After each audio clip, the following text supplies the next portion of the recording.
Chances, calculation of the chances, calculation of chances को probability कहते हैं। ठीक है, किसी चीज, किसी इवेंट के होने के चांस को मैथमेटिकली जब हम कैलकुलेट करते हैं तो उसी को कहते हैं बेटा प्रोबेबिलिटी। ठीक है, कि किसी चीज के होने की क्या प्रोबेबिलिटी है, क्या चांसेस है। यह चीज हमने बचपन से देखी और जानी।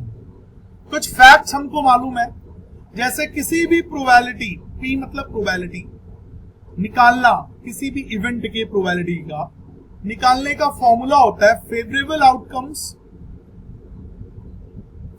आउटकम्स अपॉन में टोटल आउटकम्स।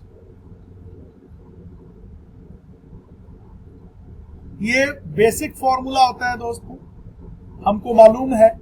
दूसरी चीज, प्रोबेबिलिटी जो है किसी भी इवेंट के होने के चांसेस या तो 0 के बराबर होंगे या 0 से बड़ा होगा, या 1 के बराबर होगा या 1 के छोटा होगा। ये एक स्टेटमेंट बड़ी काम की होती है। तो प्रोबेबिलिटी दूसरे शब्दों में जानते हो, इसका इस स्टेटमेंट, इस ग्रीन वाले स्टेटमेंट का मतलब होता है, जो कि आप लोग ऑलरेडी जानते हैं फिर भी लिख रहा हूं, इस ग्रीन वाले स्टेटमेंट का मतलब होता है दोस्तों, probability will lie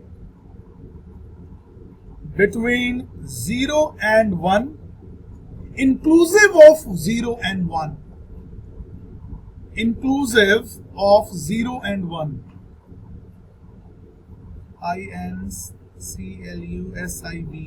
inclusive, inclusive of 0 and 1। इस स्टेटमेंट का इंग्लिश मीनिंग ये होता है, मतलब प्रोबेबिलिटी 0 और 1 के बीच में लाई करेगी और 0 और 1 इंक्लूड होगा। मतलब प्रोबेबिलिटी आपका क्या हो सकता है, एग्जांपल के माध्यम से समझिए। प्रोबेबिलिटी आपका क्या हो सकता है, 0 हो सकता है, 0.01 व्हाटएवर, कुछ भी हो सकता है, टिल 1 तक इसी के बीच में लाई करेगा, और इंक्लूडिंग 0 एंड 1। अच्छा, अगर किसी चीज की प्रोबेबिलिटी 0 हो, इसका क्या मतलब होता है, इसका मतलब होता है इम्पॉसिबल इवेंट। इसका मतलब होता है इम्पॉसिबल इवेंट, मतलब ये तो होगा ही नहीं। For example sun will rise tomorrow in west, impossible event, ये हो ही नहीं सकता। और ऐसी चीज जिसकी प्रोबेबिलिटी 1 होती है उसको कहते हैं श्योर इवेंट, मतलब ये तो होना ही होना है, मतलब ऑब्वियस वाली बात कि ये तो होना ही होना है। फॉर एग्जाम्पल जैसे sun will rise in east tomorrow, sure event या स्टेटमेंट्स होते हैं ये। ठीक है, मतलब ये तो होना ही होना, इससे कोई फर्क नहीं पड़ता। और इम्पॉसिबल मतलब ये चीज तो पॉसिबल ही नहीं है जी। अब मेरे हिसाब से सबको इतना छोटी सी बात तो पहले से भी मालूम थी, बस मैंने रिवाइज कर दिया। ये 2 चीजें। तीसरी चीज आप लोगों को मालूम होना चाहिए, सम ऑफ, ऐसे सुनो, sum of all the probability, sum of all the probability in an experiment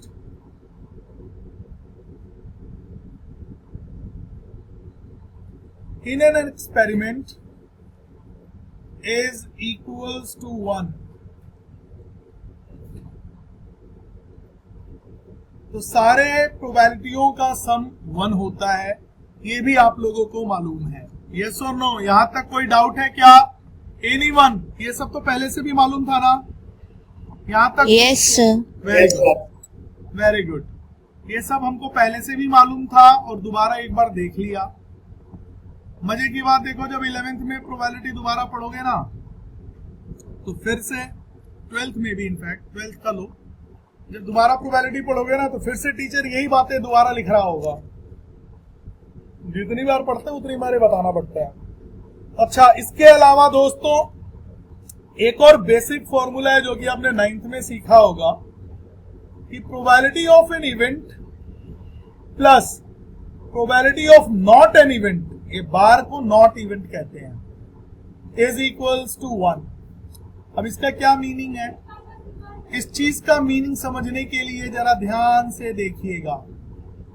मान लीजिए एक बैग के अंदर ब्लैक बॉल्स 10 है, व्हाइट बॉल्स 15 है। ये n का क्या मतलब होता है, थोड़ा समझाने दो मुझे। ये वाली चीज मैं आप लोगों को बता रहा हूं। इस n को क्या कहते हैं? इसका मतलब होता है ये नंबर, ये काउंटिंग को दर्शाता है। मतलब काउंटिंग ऑफ द n मतलब number of the black balls, मतलब दूसरे शब्दों में countings of the black ball in the bag is से 10, counting of the white balls in the bag is से 15। आई एम जस्ट आर्बिट्री, मैं इसको ले रहा हूं।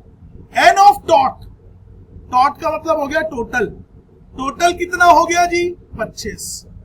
अगर मैं पूछूं कि प्रोबेबिलिटी ऑफ ब्लैक, ये P ऑफ B का मतलब हो गया प्रोबेबिलिटी, P ऑफ B का मतलब हो गया दोस्तों प्रोबेबिलिटी।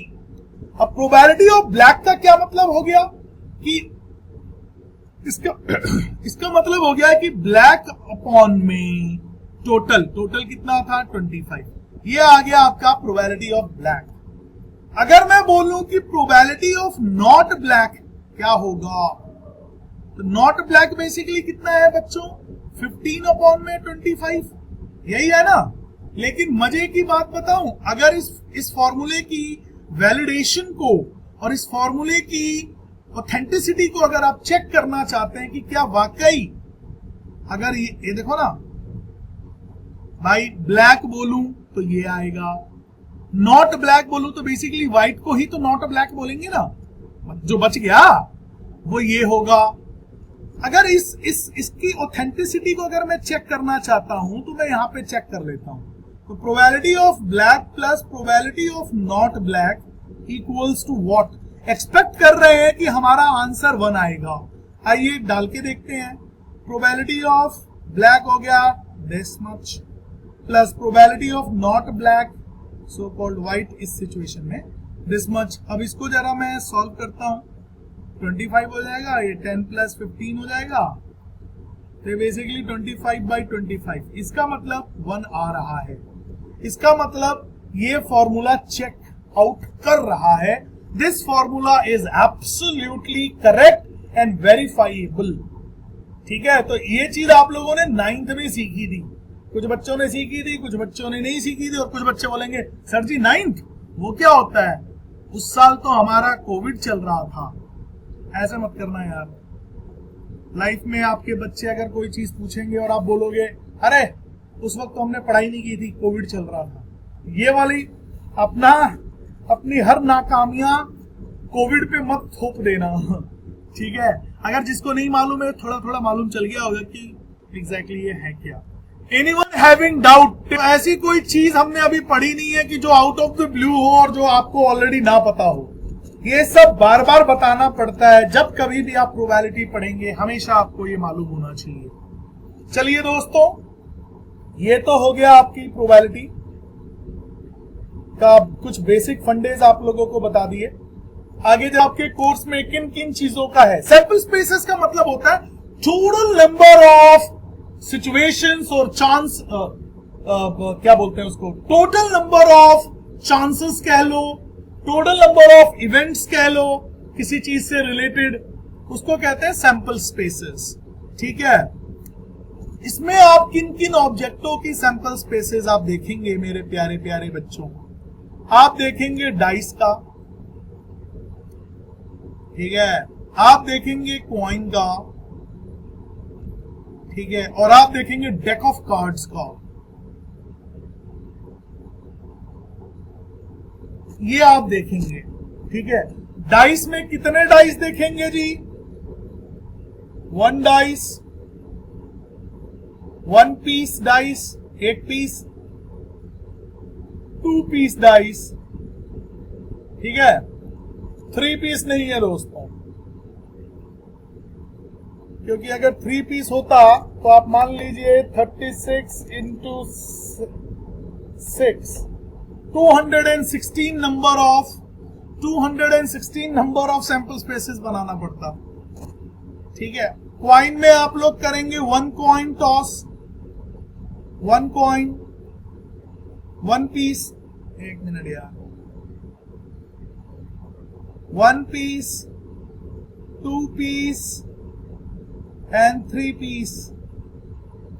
3 पीस में ही आपका 10th हो जाएगी। डेक ऑफ कार्ड्स में आपके होंगे 52 प्लेइंग कार्ड्स।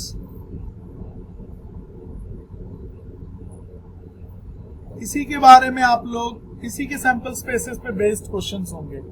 तो ये हैं सारे दोस्तों जिसपे हम लोग करेंगे। ये सारी चीजें हैं, अभी इन सबके सैंपल स्पेसेस समझ लेते हैं। ये आपके कोर्स में है इसलिए बता रहा हूं, मेरा मन हो रहा है, ये भी बात है, और प्लस ये कोर्स में है, ये भी बात है, दोनों चीजें हैं। और इसके बगैर प्रोबेबिलिटी फिर आपको दिक्कत करेगी, तो शुरू में ही आपको दिक्कत ना करे, ठीक है, इसके लिए है दोस्तों। अब देखिए डाइस। अब डाइस दिखता कैसे आप लोगों को मालूम ही है, ठीक है। पहले हम डाइस का देख रहे हैं। 2 प्रकार के डाइस होते हैं, एक होता है अनबायस्ड और एक होता है बायस्ड। मालूम है इसका मीनिंग क्या होता है दोस्तों? कोई बता पाएगा मुझे? अनबायस्ड और बायस्ड डाइस का मतलब क्या होता है? एनीवन? सुना तो होगा आप लोगों ने, क्वेश्चनों में तो देखा होगा ये वर्ड। और डाइस ऑफ क्या बोलते हैं उसको, an undiced, sorry I beg your pardon, an unbiased dice is rolled. Find the probability of getting a prime number. ऐसे करके क्वेश्चंस आया करते थे बचपन में, है ना। Find the probability of getting the sum something, ऐसे ऐसे करके। तो अनबायस्ड वर्ड यूज करते थे। 2 वर्ड होते हैं बेसिकली, एक बायस्ड होता है, एक होता है अनबायस्ड। तो पहले बायस्ड और अनबायस्ड एक दूसरे के ऑपोजिट होते हैं। किसी को मालूम है? क्योंकि 7वीं 6वीं से हम प्रोबेबिलिटी पढ़ते जा रहे हैं, डाइस के ऊपर बहुत सारे क्वेश्चंस भी आप लोगों ने देखे होंगे, करे होंगे, करके भूल भी गए होंगे, that is another matter. But unbiased और बायस्ड का मीनिंग किसी को मालूम है? Anyone please, anyone? कोई बोलना, गूगल मत करना यार प्लीज, बताओ। Apeksha, do you know the meaning of biased and unbiased?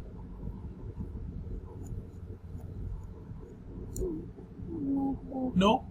देखो बच्चों, अनबायस्ड का मतलब हो गया किसी के तरफ ना होना। इंग्लिश में अगर आप बात करें ना, किसी के तरफ ना होना। और बायस्ड का मतलब होता है कि किसी के तरफ हो जाना, किसी की तरफ हो जाना। अरे जैसे फेयर और अनफेयर समझते हो? फेयर और अनफेयर समझते हो? फेयर मतलब जो चीज, yes, हाँ, जो चीज मतलब फेयर हो। जैसे आप लोग गेम खेलते हो, कैरम बोर्ड खेलते हो या कोई इस प्रकार का कोई गेम खेलते हो, तो उसमें कोई बंदा चीटिंग कर देता है, चीटिंग कर देता है ना, तो उसको कहते हैं कि यार इसने गेम को ना अनफेयरली खेला है, ठीक है, वो फेयर नहीं रहा। और फेयर का मतलब होता है कि भाई ईमानदारी से, तो ईमानदार ऐसे समझो। अनबायस्ड का मतलब होता है ईमानदार डाइस, और बायस्ड का मतलब होता है कि ईमानदार डाइस नहीं है, मतलब वो आपके फायदेमंद हो सकता है। अब आप बोलोगे कि यार ये कैसे पॉसिबल है? तो ऐसे पॉसिबल है दोस्तों, आप डाइस का सेंटर ऑफ मास को चेंज कर दो। सेंटर ऑफ मास समझते हो कि नहीं समझते हो? सेंटर ऑफ मास अगर एकदम सेंटर में होता है तो ये अनबायस्ड होता है, ठीक है, अनबायस्ड होता है, मतलब सब कुछ ठीक है। अगर सेंटर ऑफ मास थोड़ा बदल जाएगा तो एक पर्टिकुलर नंबर बार बार आने के चांसेस हो जाएंगे, तो वो चीज बायस्ड हो जाएगा, बायस्ड हो जाएगा। बायस्ड का मतलब हो गया कि अनफेयर हो जाएगा। एक तो अनफेयर करने का तरीका है कि आप जब उसको टॉस करते हो, डाइस को जब आप टॉस करते हो, आप क्लेवरली आपने डिजाइन करा दिया कि भाई डाइस को ऐसे कर दिया, उसका सेंटर ऑफ मास को चेंज कर दिया, तो पर्टिकुलर नंबर बार बार दिखाने की कोशिश करेगा।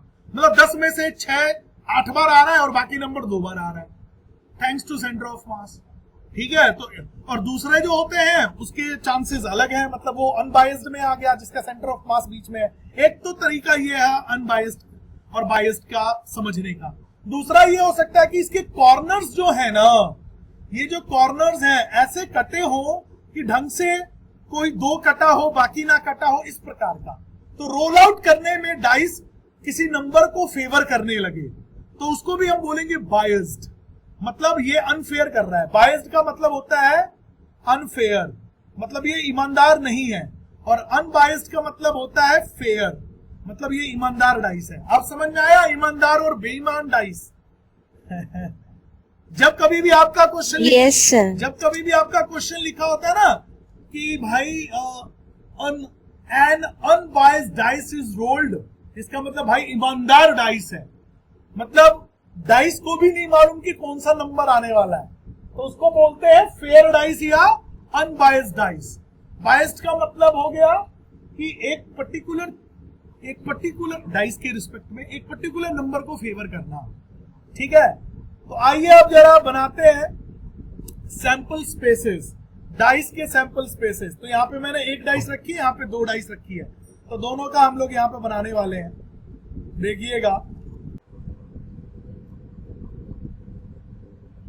ध्यान दीजिएगा, अगर एक डाइस को रोल करते हैं, अगर इसको रोल करेंगे तो क्या आएंगे चांसेस, क्या चांसेस है आने के?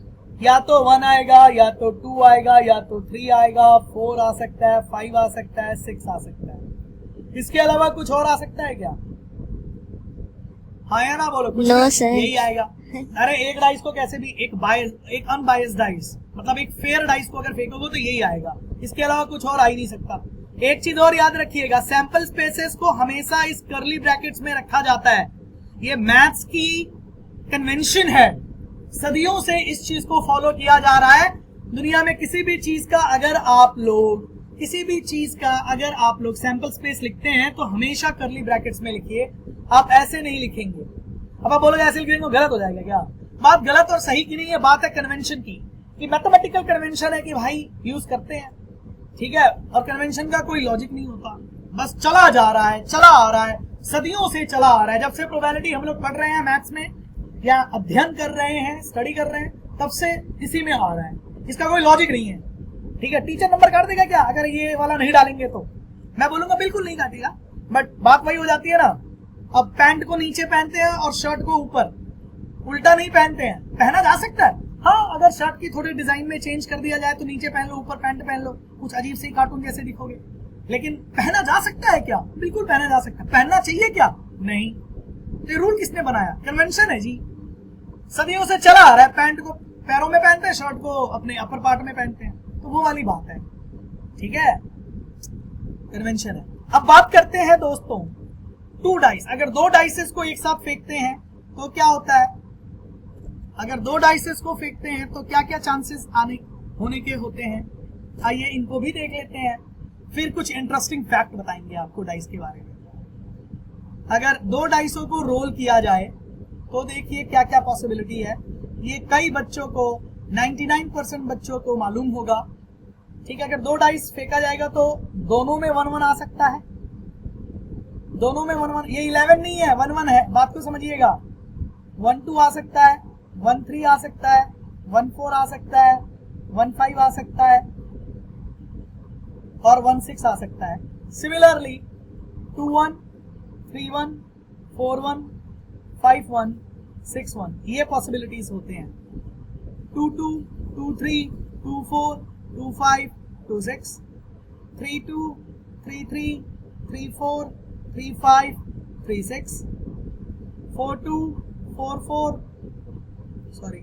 4-3, 4-4, 4-5, 4-6, 5-2, 5-3, 5-4, 5-5, 5-6, 6-2, 6-3, 6-4, 6-5, 6-6। ये चीज तो आप लोगों को मालूम ही है, इस पे ज्यादा बहसबाजी नहीं करेंगे। अब बात करते हैं इंटरेस्टिंग फैक्ट। ऐसा क्या? अच्छा, इंटरेस्टिंग फैक्ट, इसमें कुल मिला के 36 पीस होंगे, 36 इसमें आउटकम्स आएंगे और इसमें 6 आउटकम्स आएंगे। ये आउटकम्स आप लोग पता कर सकते हो कैसे? ध्यान से देखना। एक फॉर्मूला होता है दोस्तों, एक फॉर्मूला होता है नंबर ऑफ सैंपल स्पेस। ये सुनो, number of sample space, number of sample spaces is equals to face बोलो या सरफेस बोलो, सरफेस की पावर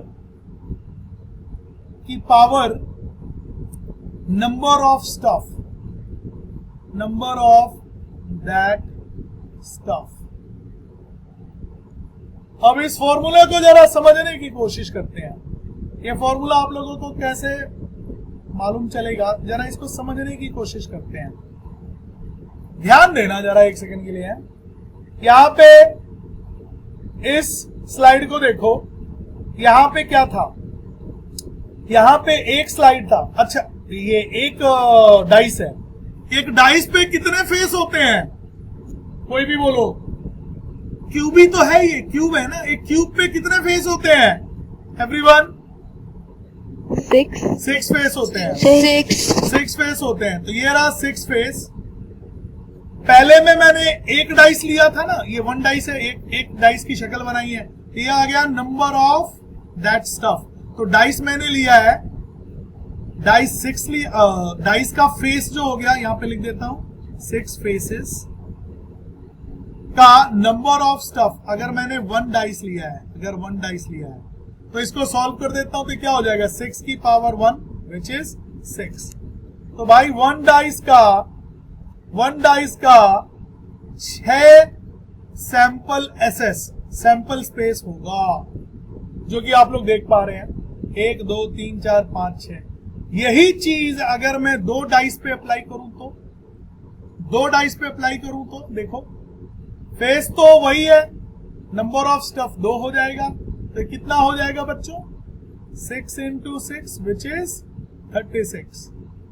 तो ये जो 36 आ रहा है which is the SS sample space, वो किसका होगा, 2 डाइस का होगा, जो कि आप लोग यहां पे देख पा रहे होंगे 36। ये रहा 36, ये रहा 6। किसी के मन में आ रहा होगा, सर अगर 3 डाइस होता तो क्या हो जाता, तो करके देख लो।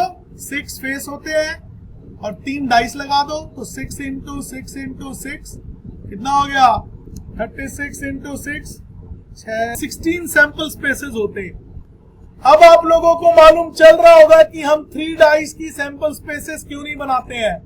वी डोंट मेक 3 डाइस का सैंपल स्पेस। भाई 226, ये देखो 36 बनाने में तो तुम बोर हो गए। तुमने बोला क्या सर, शुरू हो गए आप 36 तक आप लिखोगे। 10 सेकंड तो आप लोगों के मन में ये आ गया होगा कि डीपी सर हमें 36 बार लिखने वाले, टाइम वेस्ट होगा। जस्ट इमेजिन इट 216 बार लिखने में कितना टाइम लगेगा। मतलब आप लोग आधा घंटा तक तो यही लिखते रह जाओगे।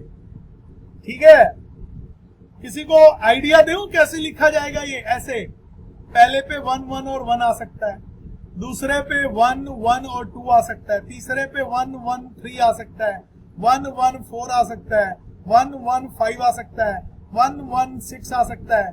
ऐसे ही 1, ये हो गया ना कंप्लीट। अब 1 2 1 आ सकता है, 1 2 2 आ सकता है, 1 3, ऐसे ऐसे करके आप जब जाओगे ना, पूरा आपका 216 बार बनने लगेगा। So there is no use and there is no this 3 dice is not in your course also। कोई भी क्वेश्चन ना बोर्ड में आता है ना आपके बुक में है, बस आइडिया आपको लग गया कि भाई इतना होगा। जस्ट इमेजिन अगर 4 डाइसों को एक साथ फेंके, 4 डाइसेस को एक बार फेंके तो क्या होगा, कितने सैंपल स्पेसेस बनेंगे? 6 की पावर 4 कर लीजिए, 36 into 36 हो जाएगा। ये करीब करीब थाउजेंड्स में होंगे। 36 times 36 1296। अब समझ में आ रहा है 4 डाइस 3 डाइस क्यों नहीं किया जाता है? 4 डाइस 3 डाइस क्यों नहीं किया जाता है? हाँ या ना बोल दो सभी बच्चों। यस सर, आ गया। हाँ अभी बोलो क्या कह रहे हो? कुछ भी क्लियर है? यस सर, क्लियर है। ठीक है, तो ये तो हुई कहानी डाइस की। देखो 1 डाइस और 2 डाइस के सैंपल स्पेसेस देख लिया। अब जरा देखते हैं कहानी कॉइन की। कॉइन को अगर हम टॉस करें तो कैसे नजर आएगा? कॉइन्स, ये वाला फॉर्मूला एप्लीकेबल होगा, I will show you, don't worry. तो दोस्तों इधर हेड विल कम और इधर tail will come, that you people are quite aware of. दो अगर हो जाए तो क्या होगा? या तो दोनों में हेड आ जाए या दोनों में टेल आ जाए, या पहले में हेड दूसरे में टेल, या पहले में टेल दूसरे में हेड, यही होगा। ठीक है, इनका देख लेते हैं। या तो हेड हेड हेड आएगा, या तो टेल टेल टेल आएगा, या तो हेड हेड टेल आएगा। ऐसे से बना देते हैं। ठीक है,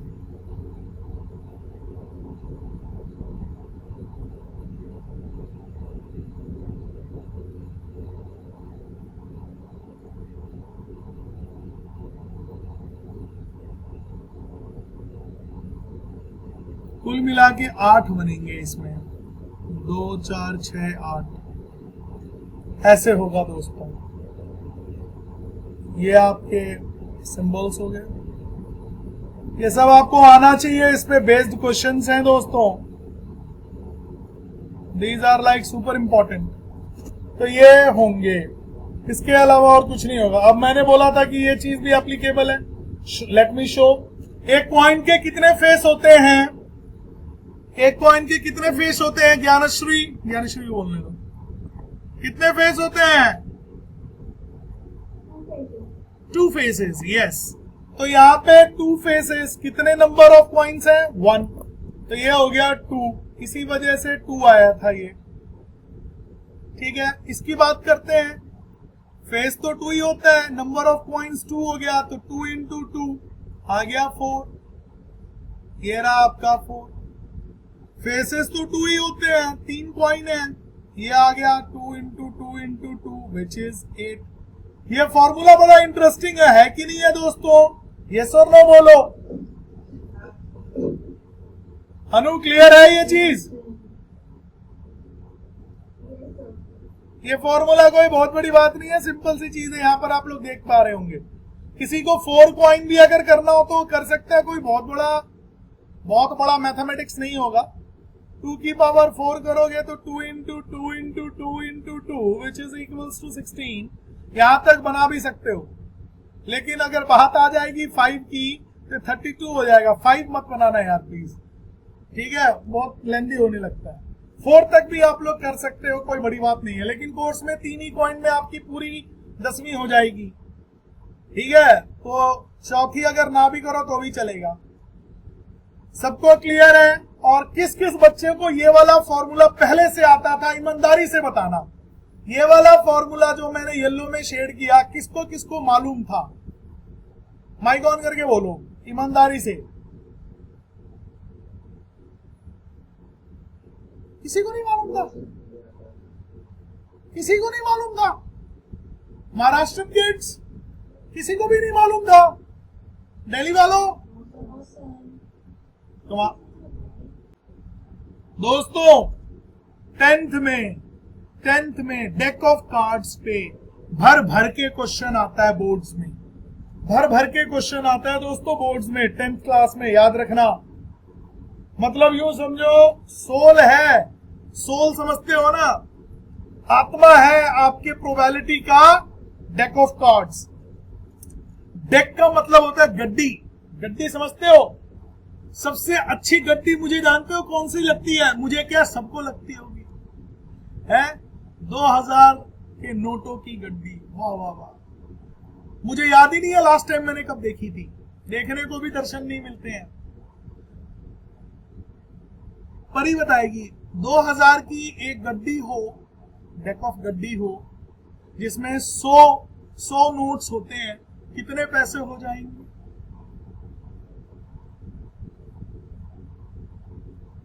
परी कितने हो जाएंगे?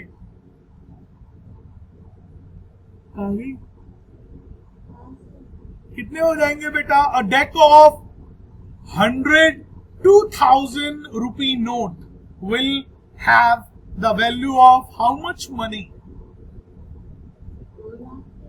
2 लाख अराउंड नहीं होंगे बेटे, परफेक्टली 2 लाख होंगे। तो 2 लाख सिर्फ एक गड्डी में, समझ रहे हो कि नहीं समझ रहे हो?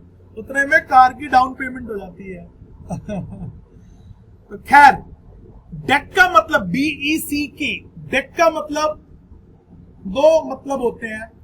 एक तो वो समुद्र के वहां डेक से हम डाइव करते हैं, कूदते हैं, किनारा टाइप का नहीं बनाते हैं लकड़ी का कूदने के लिए, या बोट का हार्बर बना होता है तो उसको डेक भी कहते हैं। वो एक वो डेक होता है। और डेक का मीनिंग होता है दोस्तों गड्डी। डेक ऑफ प्लेइंग 52 ऐसा होता है शक्ल। आइए देखते हैं दोस्तों, पूरी जानकारी दूंगा। अब ऐसे जानकारी दूंगा कि कुछ बच्चों को लगेगा सर तो लग रहा है ताश खेलना सिखा रहे हैं। अच्छा हाँ, हिंदी में ताश खेल। प्लेइंग कार्ड्स का खेलना बुरा बात नहीं है। बुरा बात क्या है? आप शर्त लगाओ, आप सट्टेबाजी करो, बेटिंग करो, ये बुरी बात है। और बेटिंग तो आप किसी का भी कर सकते हो। क्यों? बेटिंग आप इसमें टॉस में नहीं कर सकते हो, बेटिंग आप डाइस में नहीं कर सकते हो। सारे कसीनो तो डाइस पे चलते हैं। सबसे बड़ी बेटिंग तो यहां होती है, कॉइन पे नहीं होती है। बिल्कुल होती है। तो वो माँ बाप या बाकी लोग बोलने लगते हैं ना, माँ बाप और बाकी लोग बोलने लगते हैं कि कार्ड्स नहीं खेलना चाहिए, हाँ गंदी बात, दिस एंड दैट। भाई खेलना गंदी बात नहीं है, शर्त लगाना, बेटिंग करना ये गंदी बात है। ठीक है? और बेटिंग तो हर जगह पे आजकल लोग लगा लेते हैं। IPL के मैचेस पे, क्रिकेट मैचेस पे, दुनिया भर की चीजों पे लगा लेते हैं। ठीक है? तो betting is a bad habit. Betting is like evil thing. ठीक है? खेलना इज नॉट evil थिंग। आप खेल सकते हैं, ऐसा मेरा मानना है। बाकी आपके माता पिता और आपकी जिंदगी। दोस्तों ये 52 कार्ड्स जो होते हैं, ध्यान दीजिएगा, बहुत इंपॉर्टेंट चीज बता रहा हूं, ध्यान दीजिएगा दोस्तों। ये 52 कार्ड्स जो होते हैं ये 4 किंगडम में डिवाइडेड होते हैं, ऐसे समझो। ठीक है? और इसके ना 2 कलर्स होते हैं। और ये जो 52 कार्ड है ये 2 कलर्स में डिवाइड होता है। ठीक है? कलर कहां दिखाऊं यार, यहां पे दिखा देता हूं।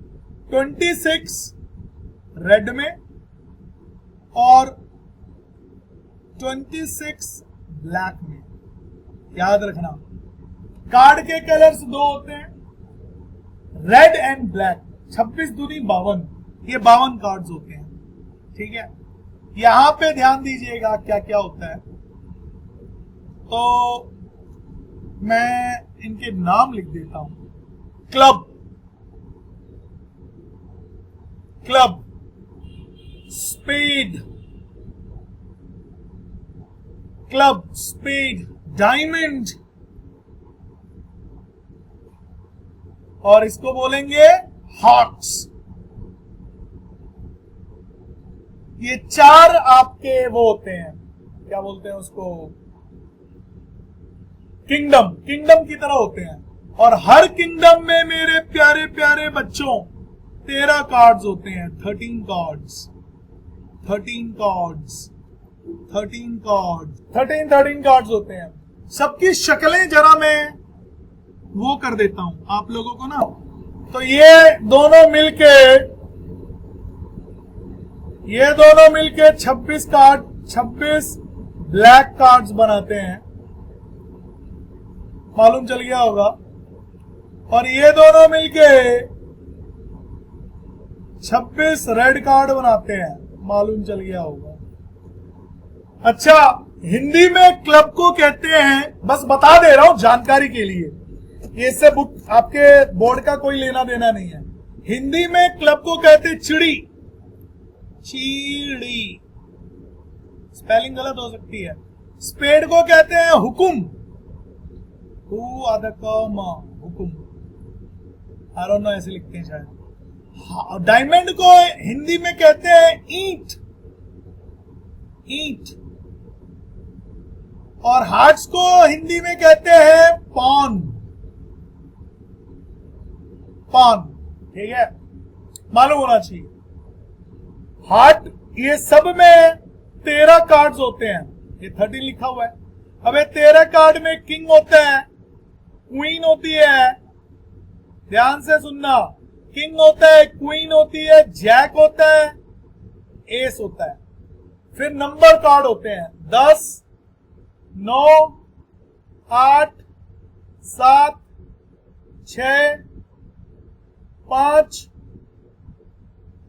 4, 3, 2, 5, 1 मिनट रुको यार, 10, 9, 8, 7, 6, 5, 4, 3, 2, 1 नहीं होता है। अगर 1 हो जाएगा तो 14 कार्ड्स हो जाएंगे। बच्चे जल्दीबाजी में लिखने के चक्कर में 1 भी लिख देते हैं, प्लीज इसका ध्यान रखिएगा। 1 नहीं होता है, 1 की जगह पे ये वाला 1 का काम करता है। काउंट कर लो, 13 होंगे। काउंट कर लीजिए प्लीज, 13 होंगे बच्चों, काउंट कर लीजिए। है कि नहीं है 13, बताइए। यस, ये जो 13 है वो सेम चीज यहां भी होती है। ठीक है दोस्तों, वही सेम कार्ड्स यहां भी होते हैं, बस कलर चेंज हो जाता है, सिंबल्स चेंज हो जाते हैं, वही यहां पर होते हैं। क्या सभी बच्चों को क्लियर है? यस और नो बोल दो। अच्छा, एक चीज और, ये देखो, king, queen, jack, king, queen, jack, ये दिख रहा है, king, queen, jack, king, queen, jack, king, queen and jack, king, queen and jack. इनको बोलते हैं दोस्तों फेस कार्ड्स। क्या बोलते हैं? Face cards. अब फेस कार्ड्स में क्या था? किंग था, क्वीन थी, जैक था। भूलोगे तो नहीं। अब फेस कार्ड की हिंदी क्या होती है? हिंदी में क्या मीनिंग है फेस कार्ड का? इनके ऊपर चेहरा बना होता है, इनके ऊपर चेहरा बना होता है, इन पे चेहरा बना होता है, इसलिए इनको फेस कार्ड्स कहते हैं। तो मेरे को शानू बताएगी कुल कितने फेस कार्ड्स हैं। शानू,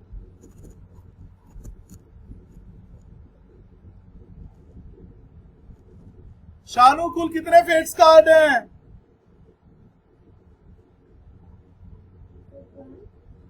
यस, इतना हैरान क्यों? सिंपल सा तो है, 12 कार्ड्स। 12 फेस कार्ड्स होते हैं दोस्तों, याद रखिएगा। फेस कार्ड 12 होते हैं। क्यों? क्योंकि आपको इसी डायग्राम से मालूम चल रहा होगा। क्या सारी, और नंबर कार्ड की बात करूं तो 4, 4, 8, 4, 12, 4, 16, 16 कार्ड माइनस कर दो 52 में से, 52 में से 16 माइनस कर दो तो नंबर कार्ड हो जाएंगे। कितने एस होते हैं? कितने एस होते हैं? ये देखो, 4 एस नजर आ रहा होगा। आ रहा है कि नहीं आ रहा है दोस्तों? 4 एस नजर।